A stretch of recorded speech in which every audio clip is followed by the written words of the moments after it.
ബബ്ബബ്ബ ഭയം ഭക്തി ബഹുമാനം ആർക്ക് ആരോട് എന്തിന് സിനിമയിലില്ല കാണാൻ വന്ന പി ആറുകാരെ ആയിരിക്കും ഉദ്ദേശിച്ചത്.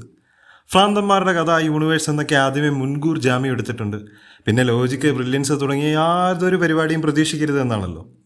എന്ന് വെച്ചാൽ എന്ത് മണ്ടത്തരം എഴുതിയാലും ചിരിക്കാൻ പറ്റില്ലല്ലോ. നമ്മൾ പി ആറുകാരല്ലോ, പ്രേക്ഷകരല്ലേ. സ്പൂഫ് പടമാണ്. ഇതുവരെ വന്ന സർവത്ര ഹിറ്റ് പടങ്ങളുടെയും റെഫറൻസ് കൂട്ടിയിട്ട് കത്തിക്കുവാണ്. മണ്ടമ്പടമാണെങ്കിൽ അങ്ങനെ പോവാതെ മാസ് കുത്തിക്കയറ്റുക. ഗില്ലി യൂണിവേഴ്സ് ആകെ എന്തൊക്കെ മുതുഭ്രാന്താണോ കാണിച്ചു വെച്ചേക്കുന്നത്. സാധാ ഇങ്ങേരുടെ പടങ്ങൾക്ക് വാട്സപ്പ് ജോക്കായിരുന്നു. ഇത്തവണ അപ്ഡേറ്റായി. FB ട്രോൾസ് എല്ലാം നേരെ പൊക്കിയെടുത്തിട്ടുണ്ട്. വിജയ് ഫാൻസ് മുഴുവൻ കോളനികളാണെന്ന് FB ഫാൻ ഫൈറ്റിൽ പറയും പോലെയാണോ ഒരു സിനിമയിലൊക്കെ പറയുന്നത്? അത്ര ശരിയാണോ?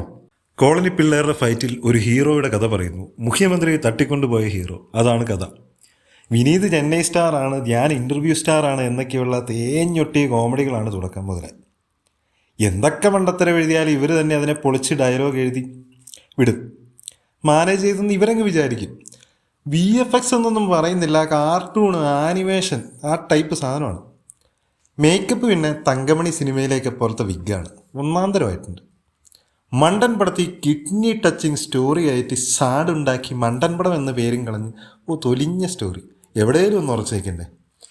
നൂറിൻ ഷെരീഫ് അവർക്കൊപ്പം ഇവർക്കൊപ്പം ഒന്ന് പോസ്റ്റ് ഇടാതെ ഒറ്റയടിക്കങ്ങ് തീർച്ചയാണെന്നും സംസാരമുണ്ട്. എഴുതി വെറുപ്പിച്ചത് പോരാഞ്ഞിട്ട് രണ്ടുപേരും കയറി അഭിനയിച്ചിട്ടുമുണ്ട്. തിയേറ്ററിൽ പിന്നെ PR കൊണ്ട് ശല്യമായിരുന്നു. ദിലീപ് വന്നാൽ അപ്പ കൂവല് കയ്യടി.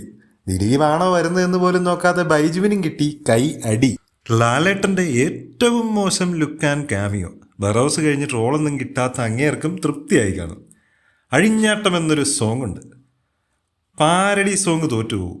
എലക്ഷൻ പാട്ട് എഴുതിയവരൊക്കെ എത്ര ഗ്രേറ്റ് ആണെന്ന് അന്നേരമാണ് മനസ്സിലാവുന്നത്. ചിലർക്ക് അണ്ണനായി, ചിലർക്ക് തമ്പിയായി, ചിലർക്ക് മകനായി, തന്തയായി എന്നുകൂടി എഴുതിയായിരുന്നെങ്കിൽ കുറച്ചുകൂടി നന്നായനെ. ഓരോരോ വയലാറുകളെ. ധ്യാൻ മാത്രം കുഴപ്പമില്ലായിരുന്നു. വിനീത് തകർക്കുമെന്ന് പ്രതീക്ഷിച്ചു, പക്ഷെ പോരാ. ദിലീപേട്ടൻ മാസ് ഓറ ഇതൊന്നും അടുത്തൂടെ പോയിട്ടില്ലെങ്കിലും പൊട്ട വിഗും വെച്ച് സിഗരറ്റും കടിച്ച് എന്തൊക്കെയോ മെഴുകുന്നുണ്ട്. ക്ലോസപ്പ് ഷോട്ടിലൊക്കെ പക്ക ഓവർ ആക്ടിങ്. കുറേ ഹിറ്റ് പാട്ടിട്ട് റീൽസ് ഉണ്ടാക്കിയ അവസ്ഥ. അങ്ങനെയാണെങ്കിലും എഴുത്തിൽ നല്ലൊരു തന്തയില്ലായ്മ കാണിച്ചിട്ടുണ്ട് പറയാം. അണ്ണൻ ആദ്യമായി കിഡ്നാപ്പ് ചെയ്തത് ലളിതാംബികയാണെന്ന് ധ്യാൻ പറയുന്നു. ഒരു സ്ത്രീ കഥാപാത്രത്തെ ദിലീപ് തട്ടിക്കൊണ്ടു പോകുന്നു. എന്നിട്ടോ എന്ന് ചോദിക്കുമ്പോൾ കുറേ കറന്നിട്ട് വിട്ടു എന്ന് ഡയലോഗ്. ലളിതാംബിക പശുവായിരുന്നു. കോമഡിയല്ലേ? എന്തിനിത് എഴുതി കയറ്റിയെന്ന് മനസ്സിലായി കാണുമല്ലോ. ഇപ്പോൾ എന്ത് PR തള്ളിയാലും ഓൾ നെഗറ്റീവ് റിവ്യൂ ആണ്. OTT വന്നാൽ ചാകരയാവും ട്രോൾസിൻ്റെ. അന്ന് PR വെച്ച് പിടിച്ചു നിൽക്കാൻ പാടുവിടും. തിരിച്ച് വരവാണോ പോക്കാണോ എന്ന് ഉടനെ തന്നെ അറിയാം.